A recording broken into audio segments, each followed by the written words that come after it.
derramo todo orgulho pelo chão. Mando embora a rebeldia do meu coração. Por teu amor eu pude entender que minha dor me ajuda a procurar você. A tua graça me basta, não preciso de mais nada. Os espinhos já não causam pavor. Eu agradeço por me fazer depender de ti, Senhor.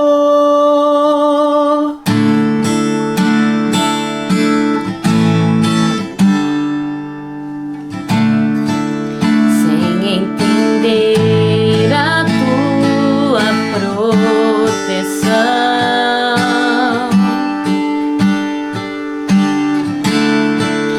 eu me coloco agora em tuas mãos.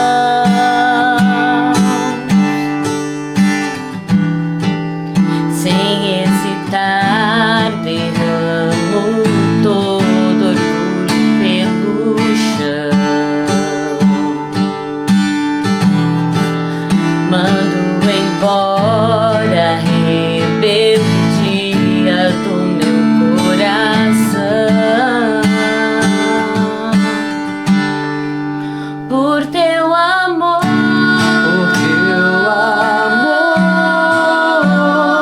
eu pude entender que minha dor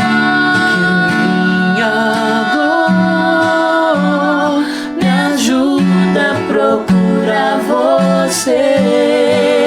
A tua graça me basta, não preciso de mais nada. Os espinhos já não causam pavor. Eu agradeço por me fazer depender de ti, Senhor. Por teu amor,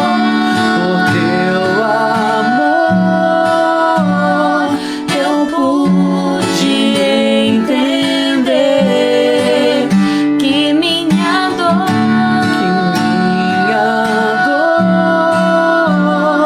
me ajuda a procurar você.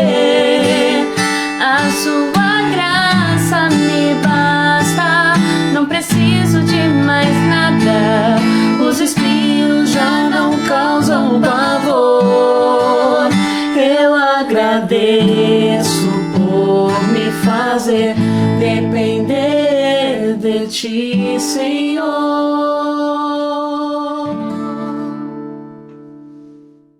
Irmãos, que a graça e a paz do nosso Senhor e Salvador Jesus Cristo esteja com todos. Amém? Nós vamos iniciar o nosso culto fazendo a leitura do Salmo 95, tá? Esse salmo que convida o povo de Deus a estar cantando e adorando o nome dele e a estarem atentos à voz e à disciplina do Senhor. Vamos fazer a nossa leitura então? Salmo 95, tá? Nós vamos ler o por completo. O salmo inicia com o título Convite a louvar a Deus.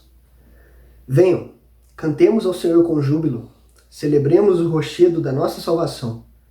Saiamos ao seu encontro com ações de graças, vitoriemo-lo com salmos. Porque o Senhor é o Deus supremo e o grande Rei acima de todos os deuses. Nas suas mãos estão as profundezas da terra e as alturas dos montes lhe pertencem. Dele é o mar, pois ele o fez. Obra de suas mãos os continentes. Venham, adoremos e prostremo-nos. Ajoelhemos diante do Senhor que nos criou. Ele é o nosso Deus. E nós somos povo do seu pasto e ovelhas de sua mão. Hoje, se ouvirem a sua voz, não endureçam o coração, como em Meribá, como naquele dia em Massá, no deserto, quando os pais de vocês me tentaram, pondo-me à prova, apesar de terem visto as minhas obras. Durante 40 anos estive irritado com essa geração e disse: este é um povo que gosta de se desviar. Eles não conhecem os meus caminhos. Por isso, jurei na minha ira: eles não entrarão no meu descanso. Que nós possamos ser o povo contrário, de Meribá e Massá. Que nós possamos ter o coração contrito pelo Espírito Santo. Que possamos sempre estar atentos à voz do Senhor. Vamos fazer uma oração? Baixe suas cabeças. Senhor, meu Deus, meu Pai, diante da Tua presença, ó Pai, que viemos Te louvar por este meio, Pai, que o Senhor nos possibilitou estarmos em comunhão, Pai. Em distância, mas em comunhão de Espírito, Pai. Por um só propósito, que é adorar e glorificar o Teu nome, Pai. Abra os nossos corações, Pai, e nos faça obedientes à Tua vontade, e que nós sempre estejamos no centro do Teu propósito, Pai, cumprindo a Tua vontade e o Teu querer, que é sempre boa, perfeita e agradável, Pai. Viemos Te louvar, Te agradecer e Te engrandecer por tudo, Pai, que o Senhor tem feito em nossas vidas. Abençoe o nosso culto, Pai, que ele seja totalmente direcionado a Ti. Em nome de Jesus. Amém. Boa noite, irmãos. Nós estamos mais uma vez aqui para louvarmos o nosso Deus através dos cânticos espirituais. E eu convido você, junto com a sua família, com as pessoas que estão aí na sua casa, para que junto conosco faça dessas canções a sua oração.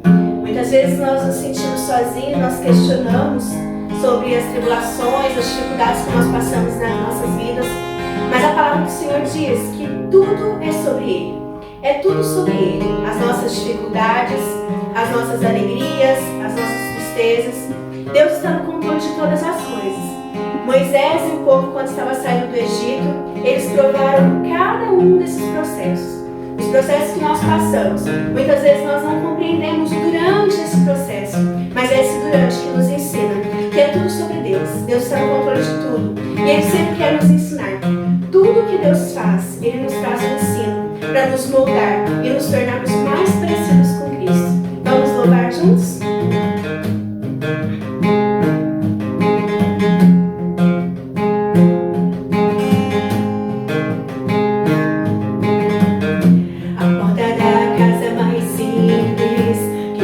Da morte não entra, a estrada que corre pro mar, o vento que abre o caminho é você.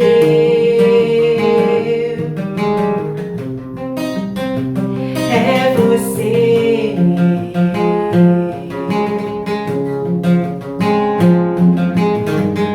A nuvem que aponta o destino é a mesma que cobre o passado, o pão que sacia a fome, a rocha que mata minha sede é você. É você.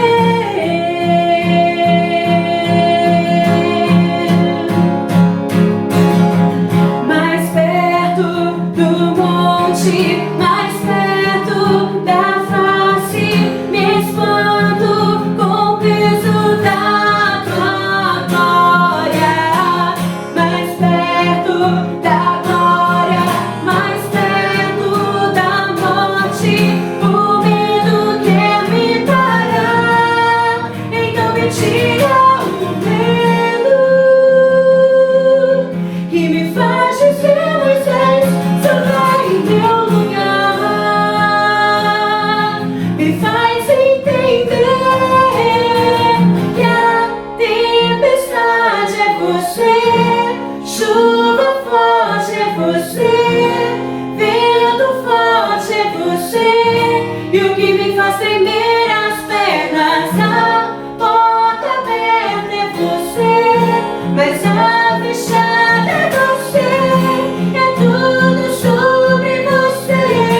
Eu também vou subir mais perto do monte, mais perto da face, me expando com o peso da tua glória.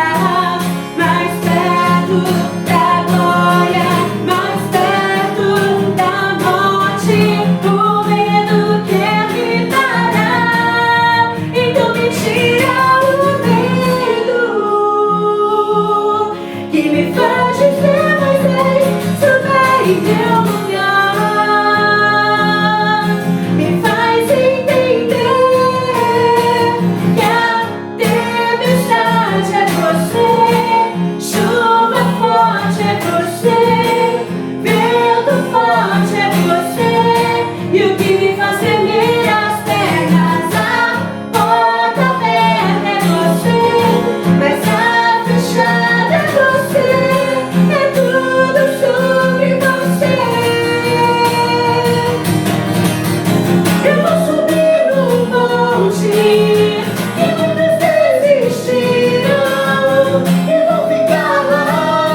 mesma que cobre o passado, o pão que sacia a fome, a rocha que mata minha sede é você.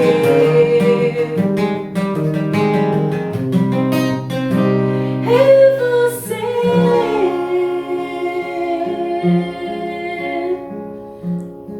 Amém.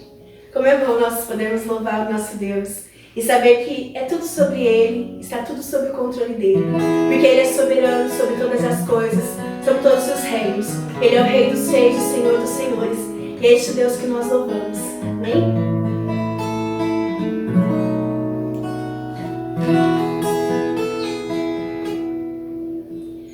Tu és soberano sobre a terra, sobre os céus, tu és Senhor absoluto.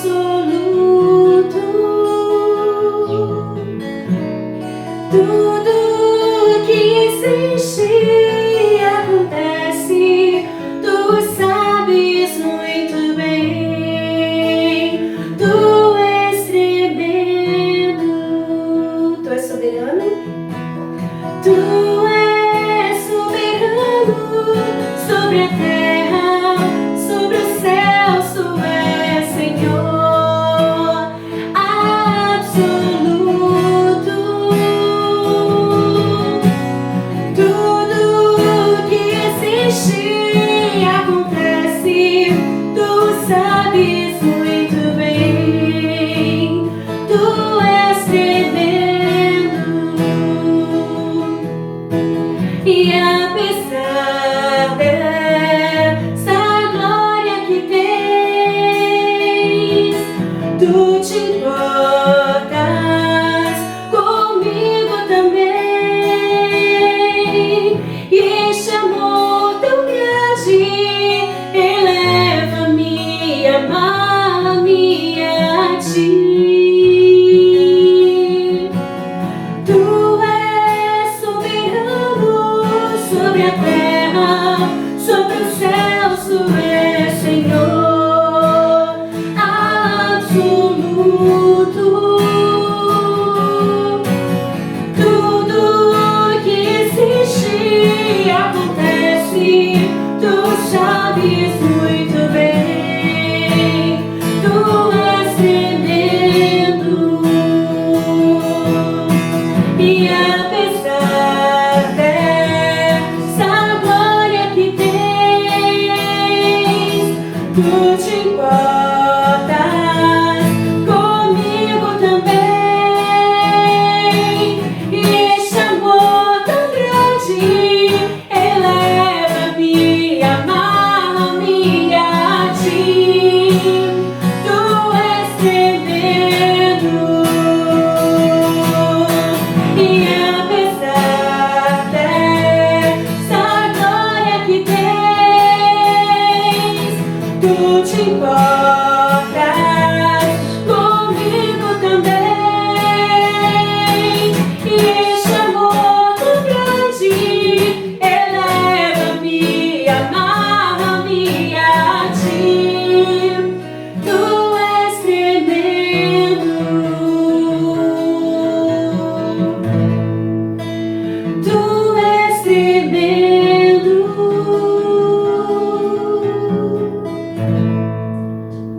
Tu és tremendo.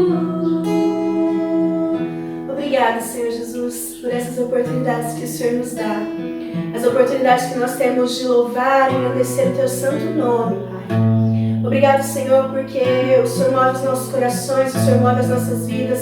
Obrigado porque o Senhor está no controle de todas as coisas e nós podemos descansar no Senhor.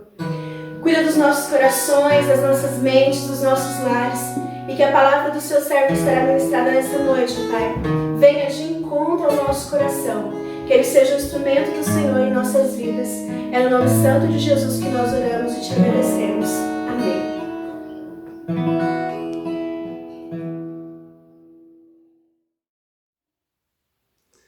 Boa noite, irmãos. Graça e paz seja sobre a sua vida, da parte de Deus. Espero que esteja tudo bem com você, com a sua família. Nós vamos mais uma vez para a meditação nas Escrituras, nesse nosso momento de culto. Se Deus quiser, muito em breve, né, poderemos estar reunidos de novo na igreja. A nossa região aqui já começou a liberar aí o trabalho das igrejas, os cultos. Nós cremos também que muito em breve, né, provavelmente aí estejamos também possibilitados de nos reunir, ok? Até lá vamos estar juntos aqui, né, na internet e vamos estar compartilhando aí a palavra do Senhor em mais um momento de meditação. Irmãos, dia 6 de junho de 1944 é lembrado como o dia D, o dia crucial, o dia decisivo aí na história da Segunda Guerra Mundial, quando os aliados reunidos, né, desembarcaram ali em várias praias, mas principalmente, né, ficou muito famoso aí o desembarque na praia da Normandia. Eles perderam muitos soldados, perderam muitas vidas, mas os aliados conseguiram derrotar aí a tirania, né, e a ditadura, vamos dizer assim, nacional socialista do Adolf Hitler, que tinha a intenção de dominar o mundo e de maneira racial, né, criando aí a raça ariana, subjugar os povos e conservar apenas aqueles que concordassem com o seu regime socialista. Esse desembarque na praia da Normandia originou vários filmes. Dentro de um deles, né, que eu gosto muito, é O Resgate do Soldado Ryan. Se você não assistiu, vale a pena assistir, um filme muito bom, né, com o Tom Hanks. E nesse filme, o Tom Hanks, ele faz o papel do Capitão Miller, um soldado que junto de um grupo vitorioso, né, outros soldados aí que ele comandava, recebem a incumbência ou uma missão de resgatar o James Ryan, que era um soldado que estava no front, na linha de batalha lá, bem avançada dentro da Alemanha nazista, porque a sua mãe já tinha perdido outros filhos e ele era o único filho que restava. Então ele se torna um símbolo, né? Resgatá-lo com vida e entregá-lo à sua mãe se tornou aí, dentro da narrativa da história do filme, um símbolo da vitória, um símbolo da conquista. Era importante encontrar aquele jovem, né? Aquele jovem soldado Ryan. Só que no decorrer do filme, eu não vou contar o filme todo, né? Lógico, né? E nem o final. Mas no decorrer do filme, começa a acontecer várias coisas danosas àquele grupo vitorioso. Eles começam a perder vidas, né? Eles eram muito unidos entre si, já tinham participado de várias batalhas debaixo do comando aí, ou sob o comando do Capitão Miller. E eles começam a se amotinar, começam a se rebelar, porque eles não concordam em perder vidas dentre eles para salvar um soldado que sequer eles conhecem. Que sequer eles sabiam se era um bom soldado ou se não era um soldado bom. E aí há uma frase no filme, uma discussão, né, que ficou mais ou menos estabelecida da seguinte maneira: tantas pessoas boas têm que morrer por causa de um homem, né? É um questionamento que eles fazem no meio de uma discussão acalorada, né, de uma das traduções que eu vi aí do filme. Esse questionamento, que se precisava realmente tantas pessoas boas morrerem para que um homem que eles nem conheciam fosse salvo. Eu quero pegar essa ideia de pessoas boas morrerem por pessoas ruins para ilustrar o que nós vamos conversar hoje. E também quero que você guarde durante a meditação essa ideia do dia D, que ficou aí designado como dia D, porque é um dia conclusivo, um dia exclusivo na vida, um dia de decisão, um dia em que você ganha ou perde a batalha derradeira. Quero que você guarde essas duas ideias, então elas serão usadas no momento da aplicação para nós meditarmos um pouquinho sobre essa temática de buscar por coisas que estão perdidas, ok?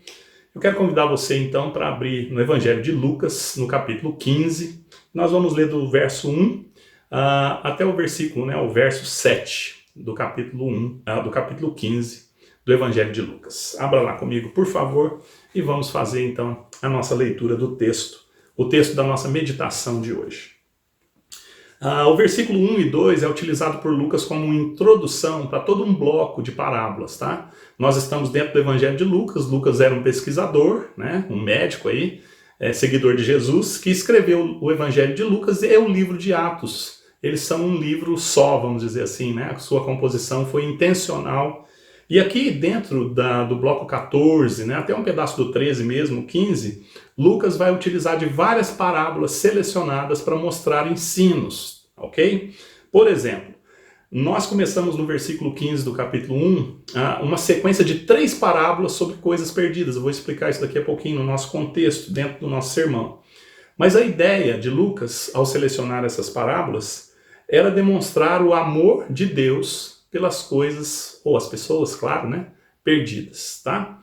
E essa história que nós vamos ler, ela só tem paralelo em Mateus capítulo 18. As outras duas parábolas, da moeda perdida e do filho pródigo, que é muito conhecida e muito famosa, é exclusividade de Lucas. Então Lucas, ele garimpou, né, vamos dizer assim, ele peneirou, ele escolheu a dedo as parábolas que estão aqui. Todas elas têm um ensino muito importante para nós. A parábola é uma maneira de ensinar se utilizando de objetos ou de circunstâncias que estão ao redor. Jesus utilizava muito dessa técnica, né, para poder ilustrar o seu ensino. Eles viviam aqui numa sociedade agropastoril, né, uma sociedade voltada para a plantação e para a criação de animais. Então, quando Jesus fala de ovelha perdida, como nessa parábola que nós vamos estudar, todo mundo entendia. Todo mundo entendia a questão dessa ovelha que estava perdida. Todo mundo sabia ali naquela região que uma ovelha, diferente de outros animais, quando ela se perdia, ela não conseguia voltar para casa. Ela não era igual a um cachorro, por exemplo, né? O cachorro, você solta ele do outro lado da cidade, ou um gato também, eles conseguem voltar para casa. Vários animais conseguem fazer isso. A ovelha não, ela não tem essa característica. Quando ela se perde, ela não consegue voltar, ela precisa de ser resgatada, ela precisa ser buscada para poder ser livre aí dos perigos que a cercam, tá? Então, essa é a ideia, é a temática do bloco do capítulo 15, nas 3 parábolas, o amor de um Deus por pessoas pecadoras que estão perdidas. E o nosso texto diz assim, então: aproximavam-se de Jesus todos os publicanos e pecadores para o ouvir.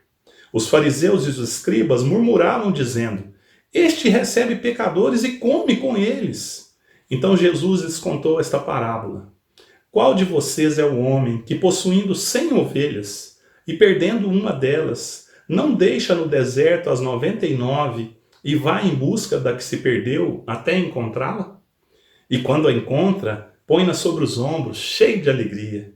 E indo para casa, reúne os amigos e vizinhos, dizendo-lhes: alegrem-se comigo, porque já achei a minha ovelha perdida. Digo a vocês que assim haverá mais alegria no céu por um pecador que se arrepende, do que por 99 justos, que não necessitam de arrependimento. Vamos orar para que Deus nos ilumine no entendimento espiritual e não apenas intelectual da sua palavra, para que, como palavra de Deus, aplicada à nossa vida, aplicada à nossa alma, ao nosso coração, ela possa produzir em nós os efeitos que o nosso Deus deseja, nos limpando, nos fortalecendo, nos abençoando, para que nós tenhamos aí uma semana também cheia da graça de Deus a partir do alimento ou da alimentação na sua santa palavra, nesse dia que pertence ao nosso Deus e foi separado para o louvor da glória dele. Vamos orar. Deus querido, te louvamos por sua palavra, Deus. Te louvamos por seu grande amor sobre a nossa vida. Um amor, ó Deus, incansável, indestrutível, que nos busca, que nos resgata, que nos carrega, Senhor, nos dias difíceis da nossa vida, que nos sustenta, Senhor, sobre os ombros, ó Pai, nos levando adiante, Senhor. Obrigado, Deus, porque o Senhor tem cuidado de cada um de nós, que depositamos, ó Deus, em Ti a nossa confiança e a nossa esperança. Obrigado porque o Senhor tem nos dado fé, ó Deus, para poder caminhar na nossa vida, não de maneira, ó Deus, às cegas ou perdidos, mas o Senhor tem nos apontado o caminho e nos dirigido na direção, ó Deus, que é agradável a Ti. Obrigado porque nós podemos confiar, Senhor, que a história humana e todas as histórias de cada um de nós, ó Deus, individualmente e pessoalmente, são escritas por Ti, Senhor, e estão nas Tuas mãos.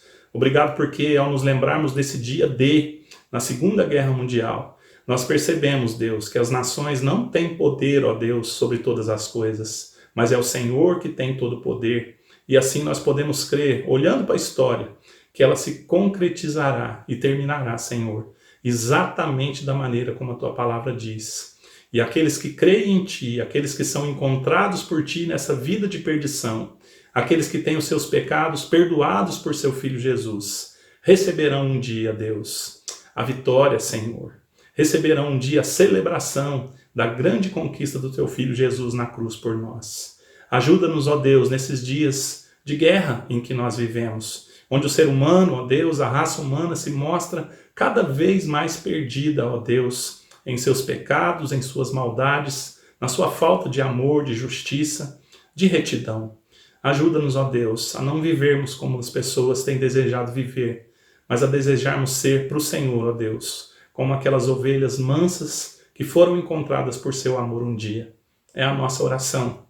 Nós também pedimos, Deus, perdoa as nossas faltas e nos ajuda a cada vez mais sermos parecidos com Jesus nos dias em que nós vivemos, para que possamos, Deus, perdoados os nossos pecados, lapidados no nosso coração, sermos úteis ao Senhor, ó Deus, como aqueles soldados do filme que eu citei, para estarmos por aí, em missão, encontrando seus filhos que ainda estão perdidos, com o poder e a arma que o Senhor nos deu, que é o Evangelho da boa notícia, da amizade de Deus com os pecadores.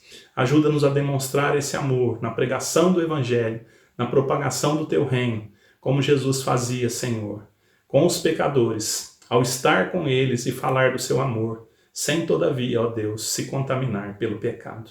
Ajuda-nos e nos abençoe nessa missão. Como igreja, é o nosso pedido, a nossa oração, em nome de Jesus. Amém. Muito bem, queridos, vamos para a nossa meditação.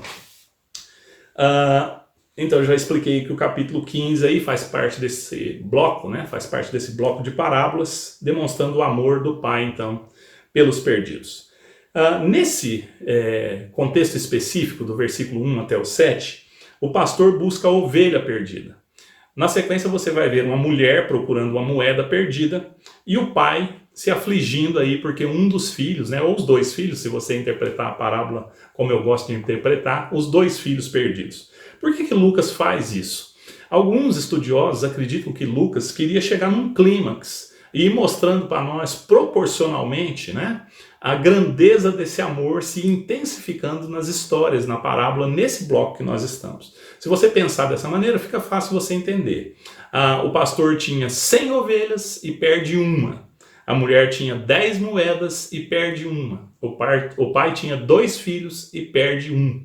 Então é uma proporção aí sequencial que Lucas faz para poder nos mostrar essa intensificação do amor de Deus dentro dessas histórias. É um amor que vai, que busca, né, que não desiste, que insiste, né, atrás daqueles que estão perdidos. Se você, como eu, se lembra bem de como você era antes de ser encontrado por Jesus e pelo seu amor, você vai entender o que Lucas está fazendo aqui. Quantos de nós, né, se formos parar para pensar, vamos começar a rememorar histórias, situações específicas, pessoas especiais, momentos, acontecimentos que Deus foi colocando na nossa vida, como se estivesse nos cercando, né? Eu gosto muito da expressão de Jeremias, outros profetas também a utilizam, dizendo que Deus ele nos atrai com laços de amor e a gente vai sendo cercado, né? Da mesma maneira que aquela ovelhinha ao ser resgatada pelo pastor, né? Nós podemos imaginar aí aquela ovelha distante no deserto, né? O texto diz que ela vai para bem longe, em lugares perigosos, e quando a mão do pastor vai chegando ali para poder resgatá-la, ela não sabe muito o que está acontecendo, mas com certeza ela será grata para sempre, né? E ela vai sentir a segurança quando estiver nos ombros aí do pastor, sendo levada de volta para casa. É uma beleza da parábola, é a beleza da história. Dizem, né, que até as crianças conseguem entender essas questões que estão envoltas na parábola. Embora elas sejam muito profundas, né, biblicamente falando, mas qualquer criança consegue entender esse carinho, esse amor, esse cuidado que o pastor aqui, no caso, né, simbolizado aí em Jesus, o bom pastor, segundo o Evangelho de João, capítulo 10, e o único homem bom sobre a face da terra, não existem homens bons sobre a face da terra, né? Aquele questionamento lá do filme do Soldado Ryan é uma piada, né? É uma falácia, vamos dizer assim. Tantas pessoas boas vão morrer para salvar um soldado que nós não conhecemos? Não existem pessoas boas sobre a face da terra. O único homem bom que existiu, os homens maus que somos nós, crucificaram. E ele era a demonstração do amor de Deus, que veio salvar e buscar aquele que estava perdido. Então, se você, como eu, se lembra de como era, né, antes de ser encontrado por Jesus, você vai entender como foi dolorido para ele, como foi custoso, como foi insistente estar atrás de um pecador mal agradecido, né? E que pende para a vida do mal e do pecado como eu sou, e muito provavelmente como você é também. Louvado seja Deus por esse grande amor dele sobre a nossa vida, um amor que não desistiu de nós, quando muitas vezes nós mesmos já tínhamos desistido. O contexto da parábola é o seguinte, irmãos. Nós precisamos olhar para o público que está ouvindo a parábola sempre para poder entender aquilo que quem está ensinando deseja. O público eram, então, os publicanos, que eram, resumidamente, os cobradores de impostos, né? Eram os traidores que cobravam impostos para o Império Romano. Os pecadores, toda aquela leva de proscritos da sociedade, prostitutas, bêbados, viciados, né? Ladrões, todas essas pessoas que se reuniam. E há uma ênfase no grego de que eles não reuniam ao redor de Jesus só aquela vez. No grego, quando nós estudamos o texto, a gente percebe que eles gostavam de estar perto de Jesus. Os pecadores, os publicanos, eles gostavam, eles vinham sempre para perto de Jesus. Por quê? Porque Jesus demonstrava amor, perdão e um carinho especial por eles, que se entendiam pecadores. Em confronto com esse público do outro lado, o evangelista Lucas vai colocar para nós aí os fariseus, né? Que era um partido político-religioso daqueles dias, nunca foi bom misturar política com religião, e os escribas, que eram os detentores, eram aqueles que interpretavam a lei e ensinavam para o povo. Perceba, né? Há um contraste aqui intencional da parte de Lucas. Jesus, o amor vivo de Deus, o homem puro, o homem santo, que veio representar um Deus que busca o perdido, né? Desde lá de Gênesis, no capítulo 3, nós sabemos que o ser humano, né, os nossos primeiros pais expulsos do Éden, não tem mais como voltar para o paraíso. Eles estão perdidos nessa vida, perdidos nesse mundo.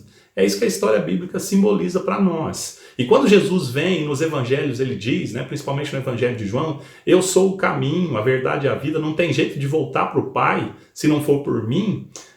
Nós conseguimos entender então que não apenas os publicanos e os pecadores estavam perdidos, toda a raça humana está perdida. Romanos capítulo 3, versículo 23 diz isso de maneira clara: todos pecaram e todos estão banidos, destituídos, expulsos da glória e da face de Deus. Não há como voltar para Deus sem ser através de Jesus Cristo. Já disse isso em outros sermões. Religiões não salvam, pastores não salvam, padres não salvam, ideologias e filosofias não salvam. Só há um jeito do ser humano conseguir perdão e voltar para a salvação e para a segurança da casa do Pai ou do novo céu e nova terra, né, que nós aguardamos. É Jesus Cristo e o seu perdão. Jesus é oferecido não apenas como Deus que se encarna e vem buscar os pecadores. Ele é oferecido como holocausto. Ele é oferecido na cruz, no fim da sua história, como aquele que morreu, um homem bom, que morre para salvar toda uma raça de pecadores. É um contraste conflitante com o texto do filme aí que eu citei para você.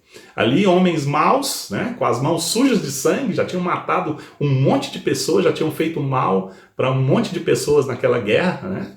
Eles questionam, nós, como bons, vamos morrer por um soldado que é ruim, que nós nem conhecemos? Jesus, quando ele sobe na cruz, ele sabe que ele é puro e perfeito. Ele sabe que ele é o próprio Deus e que ele está morrendo por uma raça de pecadores que não merecia, mas que precisava da sua graça e do seu amor. É um contraste, então, com o filme que eu pedi para você guardar na sua mente enquanto nós caminhamos aqui na explicação. Então, há um contraste intencional da parte de Lucas, tá? Pecadores que se reconhecem pecadores de um lado e pecadores que se acham muito bons e que não acham que são pecadores de outro. Os fariseus e os escribas, ok? Agora, por que ovelhas? Nós somos comparados na Escritura, irmãos, por várias coisas, por árvores, né? por boi, por ovelha, né? por várias vezes na Escritura, aqueles que servem a Deus, que seguem a Deus, são comparados com animais, com plantas, com países, com nações, são vários tipos de comparação. Mas aqui, especificamente, por que ovelha? É porque as ovelhas, né, os pastores da região lá, eles dizem, né, e perceberam que as ovelhas, elas são meio cegas, elas não enxergam bem como outros animais. Elas são desenvoltas, as ovelhas, elas não são velozes e rápidas como os cabritos monteses, vamos dizer assim, né? Elas são mais pacatas, mais desengonçadas, essa que é a verdade. E elas são frágeis na própria constituição dela, elas são animais frágeis. Uma ovelha, se ela se alimenta e ela deita de um jeito ruim, né? O pastor que cuida de ovelhas lá tem que ficar de olho até nisso, e o estômago dela fermentar ali aquela refeição de maneira errada, ela morre por causa disso. Então as ovelhas, elas são símbolo aqui da fragilidade do pecador que anda errante. né? Sujeito à própria morte. É como se nós imaginássemos aí esse bichinho pastando ao lado de um lobo, né? Sem perceber que é um lobo. Ou um pecador como você e eu, que vivemos aí fugindo, né? Nos alegrando e achando aí que estamos, como diz o pessoal, né? Os jovens, né? Com a bola toda, né? E a morte ali ao nosso lado, só esperando para nos decepar, né? Ou nos levar à vida. Esse é o símbolo da ovelha. Um bichinho, um animalzinho perdido, que não enxerga que está perdido e não consegue entender o risco que está correndo por estar perdidas. Você consegue imaginar várias pessoas, né? Eu consigo imaginar. Várias pessoas que eu conheço, que estão cheias de si, né? Que estão aí com o pé na cova, mas não percebem isso. Estão vivendo de maneira alheia ao amor de Deus, ingratas para com Deus. Como se não precisassem de Deus, como se já tivessem tudo sob controle, tudo sob domínio. Era assim que os fariseus e os escribas imaginavam que era a vida deles. Eles imaginavam que tudo estava bem, que eles estavam no governo de tudo. Mas Jesus disse que eles eram hipócritas, eles eram odiados por Deus, inimigos de Deus, e estavam condenados ao inferno. Foram eles que levaram Jesus à cruz, com a sua política, foram eles que levaram Jesus à cruz, com a sua interpretação maldosa das Escrituras. Uma interpretação que não aceitava pecadores. Uma interpretação que só aceitava, assim como Hitler, aqueles que seguissem a sua cartilha. Aqueles que, vamos dizer, tirassem aí o chapéu, né? Batessem continência para os seus ditames. Jesus não era assim. Jesus não se misturava com os pecadores no seu pecado, mas ele veio demonstrar o amor de Deus e a graça de Deus para aqueles que eram considerados ovelhas que não tinham um pastor. Jesus olhava para essas ovelhas, via o perigo e a dor e os machucados que elas tinham, e ele desejava salvá-las, e foi isso que ele fez. Uma outra coisa que eu queria que você pensasse a respeito dessa parábola é que sempre há pessoas achando ruim e criticando você por querer se aproximar de Jesus, ou seguir a Jesus, ou ser encontrados por Jesus. Você já parou para pensar isso? Eu, de vez em quando, eu paro para pensar. Eu tinha muitos amigos, né, quando eu não era convertido. E todos eles se afastaram de mim por causa de Jesus. Quando eu fui encontrado por Jesus, quando Jesus começou a modificar a minha vida, modificar o meu coração, as minhas atitudes, me ensinar coisas novas a respeito de quanto eu era pecador e quanto eu sou pecador e quanto eu precisava ser diferente para poder ser um seguidor dele. Todos esses meus amigos me criticaram e se afastaram de mim. Com o tempo eu ganhei novos amigos, eu ganhei uma família da fé. Mas a questão aqui que eu quero que você pense é o seguinte: aquele seu amigo que você tem, ou amiga que você tem, que critica você por querer levar uma vida santa, você acha mais inteligente deixar de seguir a Jesus, de pertencer a Jesus para seguir essa pessoa? Aquele seu amigo que quer levar você para o vício, para as bebidas, para a prostituição, para as drogas, você acha mais inteligente seguir essa pessoa do que seguir a Jesus com todo o amor que ele tem por você, e ouvir a voz dessas pessoas e deixar que elas ditem as regras para a sua vida? Foi isso que eu fiz num determinado dia da minha vida. Eu parei, me assentei e pensei: peraí, se Jesus me ama tanto, a ponto de não desistir de mim, de insistentemente ficar me cercando com situações, com pessoas, com circunstâncias para me resgatar, para me encontrar, eu vou deixar de ouvir esse amor de Jesus? Eu vou deixar de me entregar a esse Jesus, deixar que ele me carregue nos seus ombros, assim como ele carregou a cruz nos ombros para me salvar? Eu vou deixar de ouvir esse Jesus para poder ouvir essas pessoas que querem me levar para longe dele? Isso não é racional, isso não é inteligente. E foi então que eu comecei a perceber, irmãos, que sempre vão ter pessoas ao nosso lado que vão odiar quando a gente quiser seguir a Jesus e ouvir a sua voz. Fique esperto com isso. Fique atento com isso. Para que, além de ovelha, que é uma comparação boa e justa na Escritura, você não faça papel de burro. E aí não será uma comparação nada boa.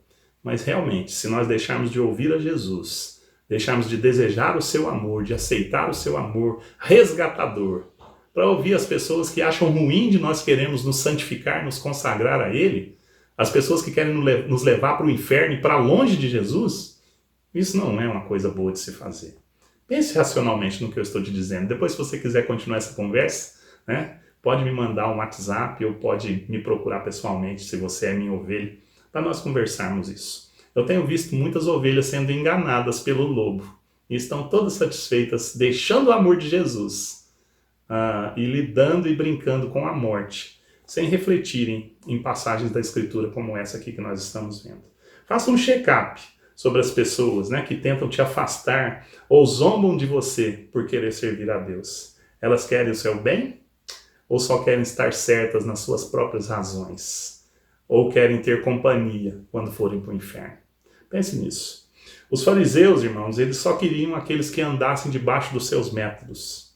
Eles só queriam que essas pessoas fossem subjugadas por aquilo que eles achavam que era correto. E assim mesmo, eles não queriam isso para salvar essas pessoas. Eles queriam isso para fazer separação entre elas. Os que fazem o que nós queremos são justos. Os que não fazem o que nós queremos são pecadores. São a gentalha. Nós não andaremos com ele. É o contrário daquilo que Jesus fez. Jesus sabia que cada um daqueles, você e eu, e cada um de nós da raça humana, somos pecadores. Mas ele veio até nós em amor. E ele nos resgatou com o seu sacrifício na cruz. As parábolas, então, elas falam dessas coisas perdidas para ilustrar. Mas na realidade está mostrando que todos os que não foram encontrados por Jesus ainda continuam perdidos. Embora muitas vezes possam achar cheios de si, né? Que estão com a razão, estão caminhando bem nessa vida. A verdade é que estão à beira da morte, sem perceberem o quanto precisam ser encontradas por esse bom pastor. Veja os dias que nós estamos vivendo. Além da pandemia, né, que veio sobre nós, o tempo dirá-se de maneira intencional ou não. Agora nós olhamos para esses protestos, onde porque uma pessoa morreu, e é errado isso, mais de 13 já morreram como protesto. Nós protestamos porque uma pessoa morreu matando pessoas. Nós somos estranhos, nós somos pecadores, nós somos maus em essência. A raça humana precisa de salvação, mas a salvação não está na própria raça humana. A salvação está em Jesus, na sua lei, no seu ensino, na mudança que ele produz no coração, que nós chamamos de conversão, de novo nascimento. Ou não haverá saída para nós.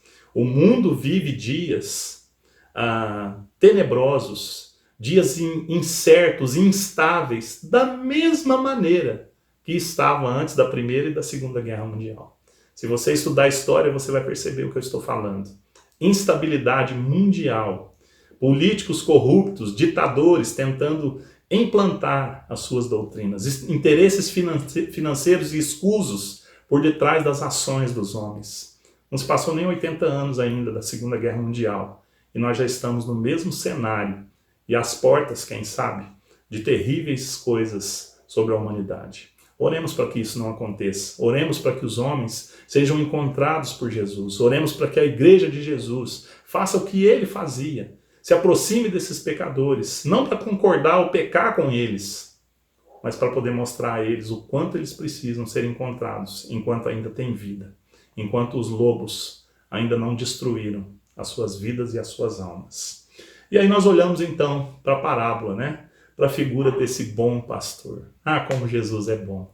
Se você é um pecador, né? Que sabe que é pecador como eu, que sabe que merecia o inferno como eu sei, e agora conhece o amor de Jesus, você vai entender a alegria que eu tenho de falar e a graça no coração que eu tenho de poder dizer que eu fui encontrado por Jesus um dia. Olhando para a parábola, nós precisamos entender algumas coisas que são importantes e preciosas aqui. Jesus, o bom pastor, ele deixa as 99, né? E ele vai resgatar aquela que se havia perdido. O que significa isso, irmãos?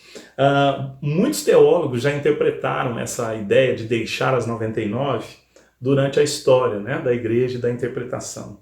Eu vou deixar para você a interpretação que eu gosto, né, que William Hendricks, dentre outros teólogos aí, utilizam. Mas eu queria destacar algumas coisas antes para que você pense nesse amor e na beleza desse bom pastor que cuida de nós, as ovelhas perdidas. Primeiro, quando diz que ele deixa as 99 e vai atrás daquela que se perdeu, isso demonstra para você e para mim que não importa o que as pessoas pensam de você, não importa como está a sua vida, como a sua vida foi até agora, importa que para Jesus, no meio de uma multidão Você é especial e importante. Ele ama você como se você fosse a última ou a única pessoa nesse planeta. Quando ele busca você, quando ele vai atrás de você, quando ele resgata você, o simbolismo e a ilustração disso que Lucas utiliza lá no grego, tem essa força de dizer, olha, você é especial. Você é importante para Jesus, ele se preocupa com você, ele está preocupado com a maneira como você tem vivido distante dele, ele tem se entristecido pela maneira como você tem escolhido viver. Porque esse caminho que você está perdido longe de Jesus é um caminho de morte, é um caminho sem volta, é um caminho de condenação. Então, quando nós olhamos aqui para as expressões que Lucas utilizou no original, nós entendemos isso. Nós, cada um de nós que fomos encontrados por Jesus, nós importamos para Ele. Nós somos especiais para Ele, Ele nos ama com um amor inigualável, indestrutível, invencível. E é só por isso que nós somos encontrados nessa vida. Também, o pastor encontra a ovelha. Ele não deixa de encontrar a ovelha. Isso demonstra, né, aquilo que nós chamamos na Bíblia de eleição, de escolha de Deus. Todos aqueles pecadores pelos quais Jesus morreu serão encontrados. Nenhum dos eleitos, nenhum dos escolhidos, nenhum daqueles que Jesus, entregando a vida na cruz, né, pensando neles, nenhum desses deixará de ser encontrado, nenhum desses deixará de ser resgatado da perdição e da morte. O pastor encontra a ovelha.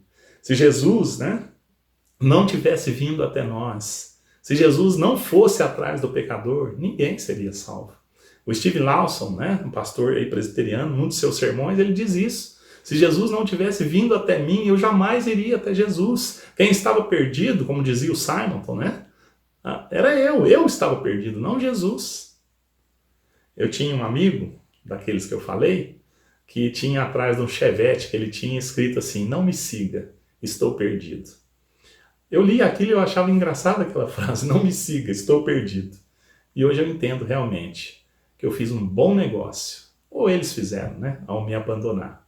Porque eu deixei de seguir pessoas que estavam realmente perdidas, para seguir a Jesus, que é o único que pode dar salvação. Hoje, quando eu penso nesses meus amigos, eu não quero mais eles como amigos, como nós éramos. Hoje eles são alvos do meu amor, da minha oração, da minha pregação, sempre que eles me dão oportunidade, para que eles também possam ser encontrados por Jesus, assim como eu fui. Não há diferença entre eles e eu. Nós somos pecadores. Só que eu já fui encontrado pela graça de Deus. Eles ainda não. Mas eu creio que um dia eles também serão. Eu tenho feito tudo que eu posso, né, dentro dos meus limites e das oportunidades, para que isso aconteça. O texto diz que quando o bom pastor encontra a ovelha, ele a põe sobre os ombros. Essa é uma das passagens da Escritura que para mim não precisa de ilustração, porque todas as vezes que eu leio um texto onde isso acontece, eu me lembro do meu pai, que era um comerciante, né, e que ia às 4h30 da manhã para o seu comércio, esperar o caminhão de mercadorias que chegava. E como eu queria estar sempre perto do meu pai, às vezes eu acordava sozinho e ficava esperando ele acordar, para poder choramingar, fazer birra, né, para que ele me levasse ali para o seu comércio, para poder vê-lo trabalhar, para estar perto dele, perto do meu pai. E eu me lembro que uma criança acordar 4h30 da manhã, né, muito sonolento aí, e com muito frio às vezes, eu me lembro que o meu pai me pegava, me colocava aqui nos seus ombros e me levava até onde eu queria estar. Essa ilustração, né, do meu pai, ainda que eu falho, né, ainda que tenha sido um pecador como eu, ela demonstra para mim, quando diz aqui que Jesus é o bom pastor que nos encontra feridos, machucados, desesperados, desanimados, sem expectativa, sem sonho na vida, destruídos, né? Tantas pessoas com lar destruído, com filho envolvido com droga, desempregado, com doença. Jesus nos encontra, põe sobre os seus ombros e nos faz ir adiante, quando nós achávamos que não havia mais esperança, nem vida. Essa é a imagem que vem para mim, quando eu leio isso nessa parábola. Mas além disso, depois de ter se esforçado, andado por lugares perigosos, por desertos, né, lutado com feras, vamos dizer assim, esse pastor que põe a ovelha nos ombros e leva para o lar, leva para casa, leva para o aprisco, ele não vai descansar. Olha que lindo no texto.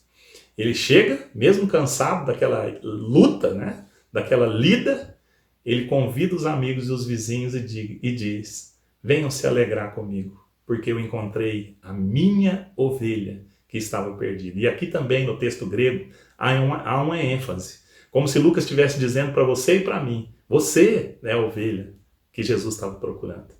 Há uma ênfase no grego muito forte quando diz: eu encontrei a minha ovelha perdida. É como se Lucas estivesse escrevendo: Jesus encontrou o pastor Paulo. É isso que o texto quer dizer.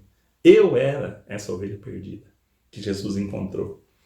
E ele então convida os amigos e os vizinhos. E aqui não tem como eu me lembrar da nova família que eu ganhei. A igreja.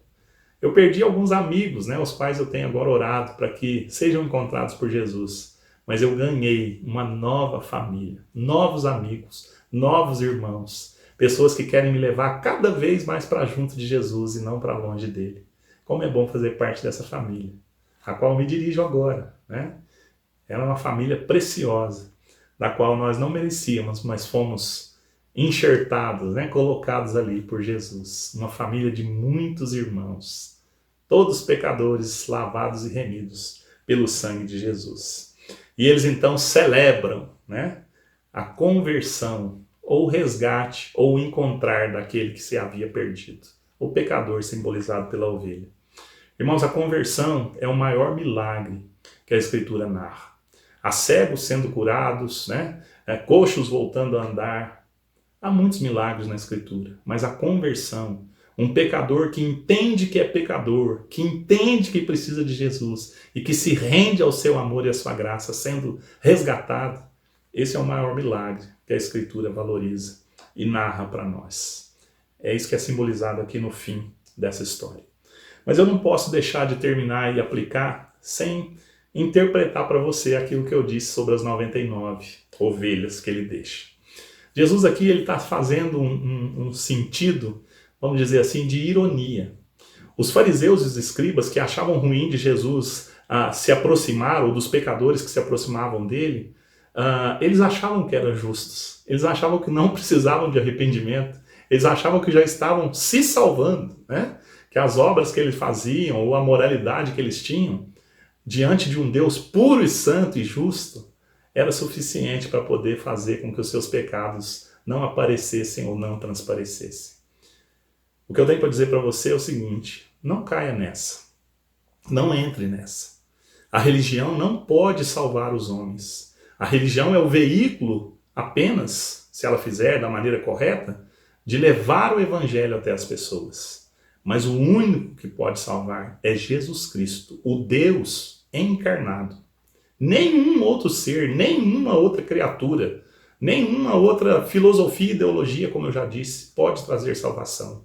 Ou você compreende que é um pecador, que precisa ser encontrado, que precisa da graça de Deus sobre a sua vida, e se rende a Jesus e deixa ele resgatá-lo com as suas próprias mãos furadas, né, lá na cruz, colocar você sobre os seus ombros e dirigir a sua vida para onde ele decidir, ou você se submete a ele, ou não há esperança para você. Você faz parte do time dos fariseus e dos escribas, que se achavam corretos, a ponto de entenderem que eram das 99, que não precisavam de perdão. Quando Jesus diz que deixa 99 para procurar uma, ele estava sendo irônico. Ele estava dizendo para os fariseus e escribas: eu irei atrás de qualquer um desses que se reconhecer pecador, e eu darei a vida em resgate deles. Mas vocês continuarão condenados, achando que são justos e que não precisam dessa salvação. Você compreendeu o que eu estou fazendo com você? Eu estou aplicando, juntando o filme do soldado, né, do resgate lá do soldado Ryan, juntando a história, né, por detrás da ovelha perdida, e ensinando a você que se você ainda não foi encontrado por Jesus, você é apenas um fariseu e um escriba, segundo o próprio Jesus, hipócrita, que acha que terá salvação, sem aceitar a salvação que Jesus está oferecendo. O único homem bom deu a vida para buscar um pecador que estava perdido. Você e eu precisamos entender que esse pecador somos nós, cada um de nós, que precisamos do resgate, do amor de Jesus sobre a nossa vida. Se você não aceita isso, você pode até achar que tem tudo sob controle, mas a vida é instável. Assim como a sociedade, a história e o nosso mundo é instável. O nosso mundo está demonstrando essa instabilidade nesses dias. Ninguém sabe o que pode acontecer. Uma terceira guerra mundial, um país se voltando contra o outro, ninguém sabe. Ninguém tem o controle da história, só Jesus Cristo tem. E se nós não formos rendidos a esse amor, nós continuaremos vivendo em guerras, guerras exteriores, guerras interiores. Nós continuaremos nos destruindo e destruindo as pessoas que estão à nossa volta. Nós continuaremos sem verdadeira paz, sem verdadeira alegria, sem verdadeira justiça, sem verdadeira salvação. E no final, nós descobriremos que ao rejeitarmos o amor desse pastor que foi até nós quando nós estávamos perdidos, nós estávamos nos condenando por toda a eternidade. Jesus é o bom pastor que dá a vida por suas ovelhas. Mas ele só dá a vida pelas ovelhas que entendem que são ovelhas, que percebem e entendem que não são justos, que são pecadores e que precisam de perdão. Que Deus te abençoe, que você possa ir sobre os ombros de Jesus, se regozijar, porque um dia, assim como eu, você estava perdido, mas foi encontrado pelo amor do nosso Salvador. Que Deus te abençoe, te guarde e faça de você instrumento de celebração, instrumento de busca e procura através da proclamação do Evangelho, para que as outras ovelhas, os outros filhos, os outros James Ryan que continuam perdidos por aí, sejam encontrados pelo amor de Jesus. E no dia D, o dia de decisão, que para você bem poderia ser hoje, se rendam a Jesus e sejam salvos por toda a eternidade, por causa do poder daquele que deu a vida por nós, carregando sobre si os nossos pecados. Fique com Deus. Um forte abraço. Deus te abençoe muito.